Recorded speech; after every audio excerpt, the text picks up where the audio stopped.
Değerli izləyicilər, videonu bəyənib kanala abunə olun ki, hər kəs son xəbərlərdən anında məlumatlansın. Sumqayıtda ağır yol nəqliyyat hadisəsi baş verib. Xəbər verilir ki, hadisə şəhərin Səməd Vurğun küçəsində qeydə alınıb. İlkin məlumata görə, yol keçmək istəyən piyadanın Mercedes markalı minik avtomobili vurub.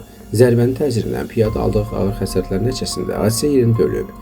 Əraziyə dərhal hüquq mühafizə orqanlarının əməkdaşları cəlb olunub. Faktla bağlı araşdırma aparılır. Azərbaycanda 60 yaşlı qadının ilk dəfə ana olması sosial şəbəkələrdə geniş müzakirələrə səbəb olub. Xəbər verilir ki, sosial mediada qadını doğuşa hazırlayan həkim tərəfindən paylaşılan video ilə yayılıb. Həkim yeni ana olan qadının sağlam vəziyyətdə olduğunu bildirib və onun yaşına baxmayaraq gənc göründüyünü vurğulayıb. Paylaşımdakı görüntülər izləyicilər tərəfindən böyük maraqla qarşılanıb. İzləyicilər həm həkimi, həm də ananı təbrik edərək qadının yaşından gənc görünməsini xüsusi qeyd ediblər. Sosial şəbəkə istifadəçiləri bu hadisəni möcüzə kimi qiymətləndirib və qadına sağlam ömür arzularını çatdırıblar.